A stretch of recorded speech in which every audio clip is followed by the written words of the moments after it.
Si tu pouvais agir par pur devoir, sans aucune récompense, sans reconnaissance, si tu pouvais agir sans gloire, pour faire le bien, sans rien attendre en retour, juste parce que c'est juste, est-ce que tu le ferais quand même?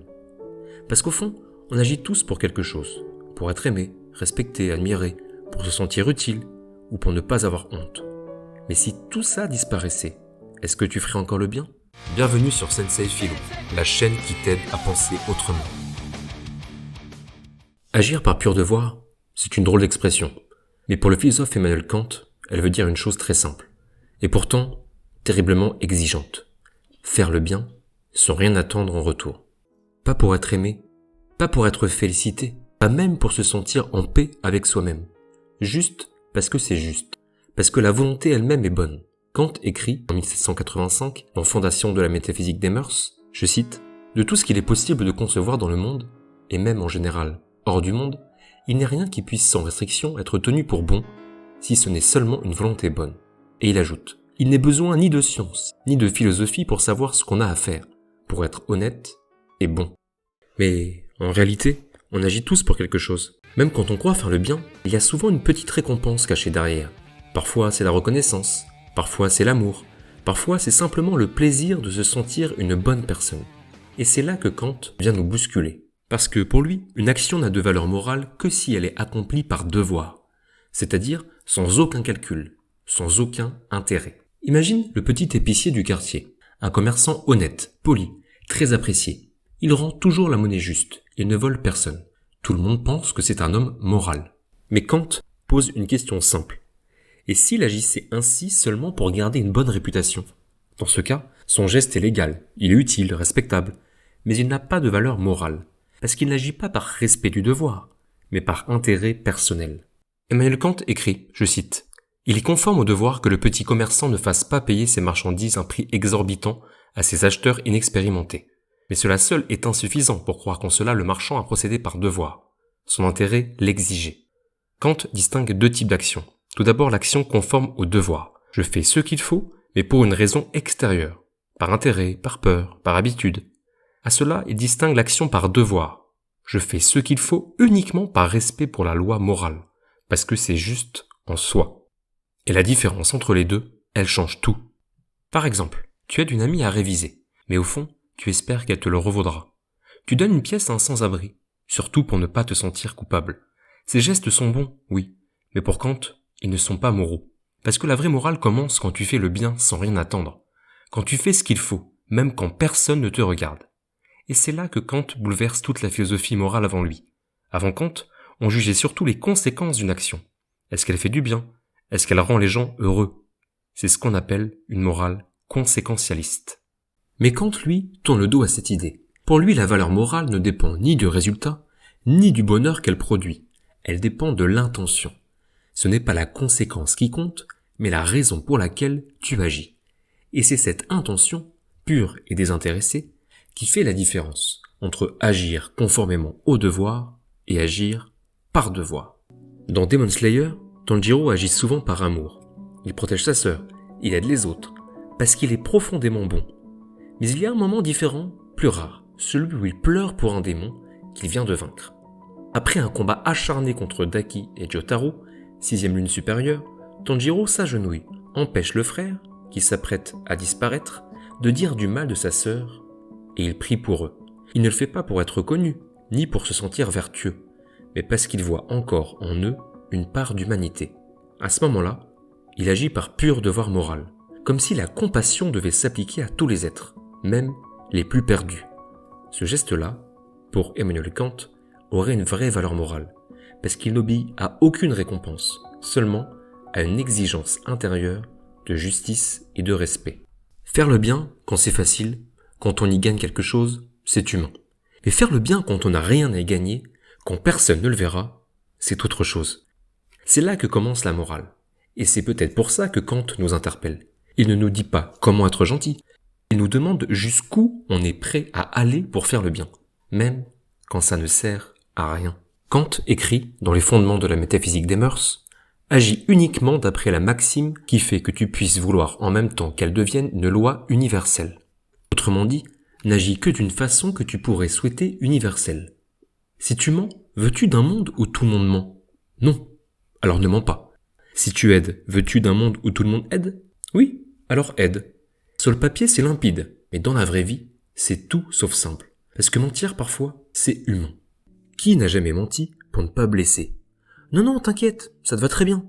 Ou je ne lui dirai rien, promis. Ces petits mensonges du quotidien paraissent sans gravité. Ils partent souvent d'une bonne intention. Mais pour Kant, c'est déjà une faute morale.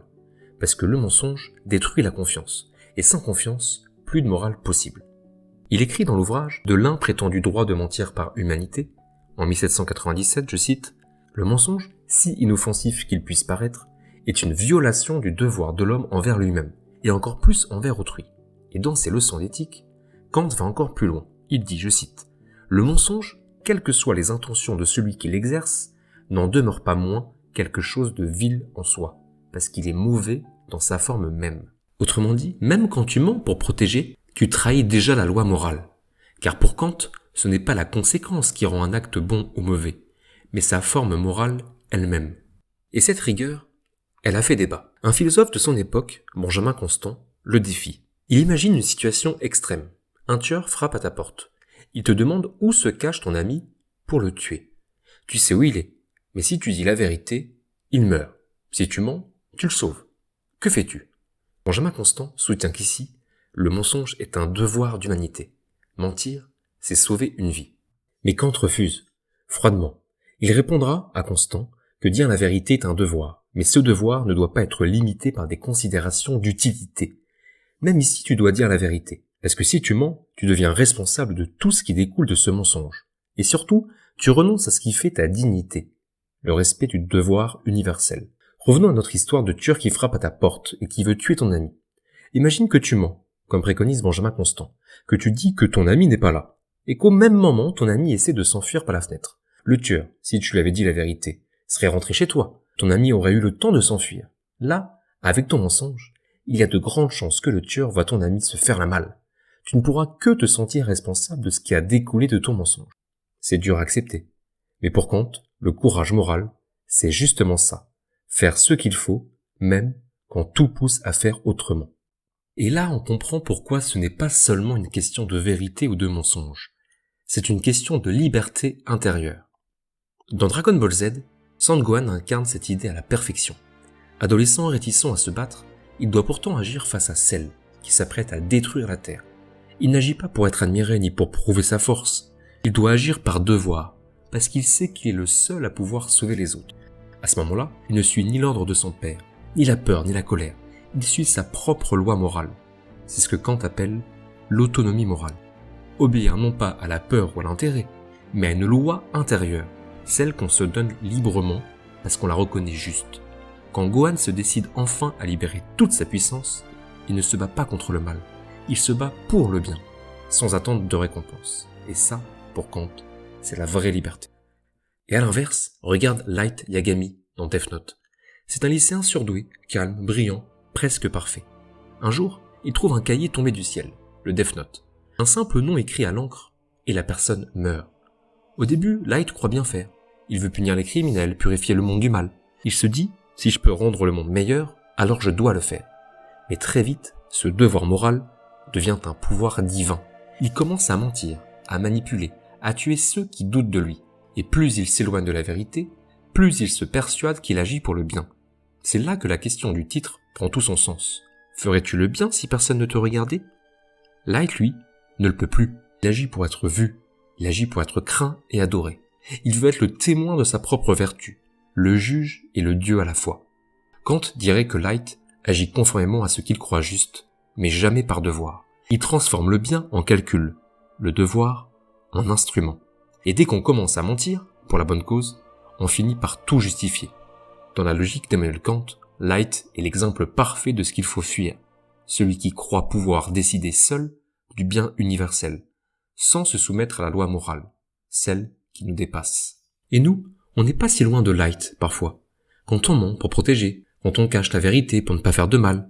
Mais Kant te dirait, à chaque fois que tu mens, tu fais passer ton confort avant la vérité. Et cette vérité, c'est ce qui fonde ta dignité. Mentir pour faire le bien, c'est comme tricher un examen en disant « je ne voulais pas décevoir mes parents ». L'intention est belle, mais le geste détruit la valeur du mérite. Comprendre Kant, c'est une chose, mais vivre comme lui, c'en est une autre. Dire la vérité quand tout invite à mentir, agir sans intérêt, sans peur, sans calcul, c'est presque surhumain. Et pourtant, c'est là que Kant situe la dignité morale, non pas dans la réussite, mais dans le respect du devoir. Faire le bien, même quand ça ne sert à rien, même quand personne ne le voit. Mais cette exigence, cette pureté du devoir, est-ce encore possible aujourd'hui? Peut-on faire le bien sans tuer l'humain? C'est ce qu'on va voir dans la dernière partie, avec ceux qui, justement, ont osé contester Kant, Nietzsche et tous ceux pour qui la morale doit d'abord être vivante. Kant croyait que la morale devait être universelle, absolue et sans exception. Mais à force de vouloir une pureté parfaite, ne finit-on pas par oublier l'humain? Parce qu'entre la théorie et la vie, il y a toujours ce qu'on appelle la faille. Nietzsche, encore lui vous allez me dire, voit dans la morale kantienne une forme de froideur, une morale qui oublie la vie, une morale qui oublie les passions et les désirs. Nietzsche écrit, je cite, « La moralité, c'est l'instinct du troupeau dans l'individu. Pour lui, la morale du tu-dois n'est pas celle des forts, mais celle de ceux qui ont peur d'eux-mêmes. Pour lui, le danger, c'est de transformer la vie en un tribunal permanent, de juger nos instincts, nos désirs, nos émotions, comme s'ils étaient des fautes à effacer. Mais l'humain, c'est justement ce mélange de raison et d'instinct, et c'est là que Kant et Nietzsche se séparent. L'un veut que tu sois digne, l'autre veut que tu sois vivant. Regarde Itachi Uchiwa dans Naruto.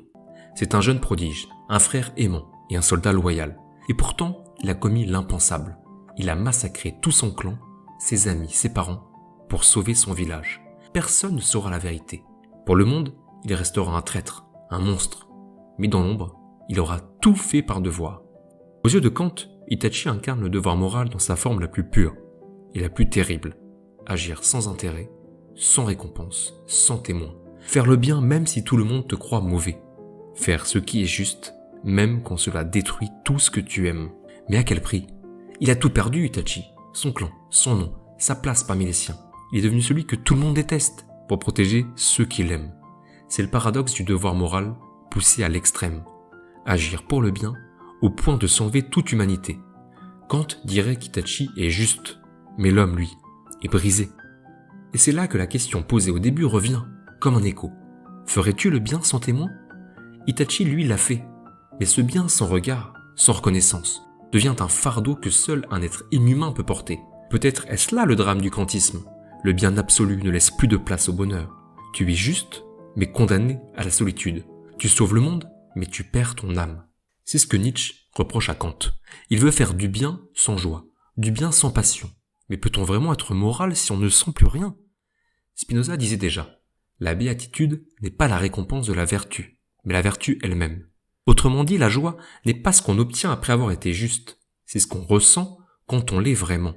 Être juste, ce n'est pas seulement obéir à une loi, c'est aimer le bien qu'on fait. Il ne s'agit pas de rejeter Kant. Son message reste essentiel, agir par respect du bien, pas par intérêt. Mais ce qu'on comprend en grandissant, c'est que la morale ne doit pas tuer la tendresse, que la vérité ne vaut rien sans empathie. Et dire « je dois » sans comprendre « je veux », c'est perdre ce qui fait de nous des êtres humains. Il existe plein de cas où le « je veux » surpasse le « je dois ». Imagine un ami qui t'appelle en pleine nuit.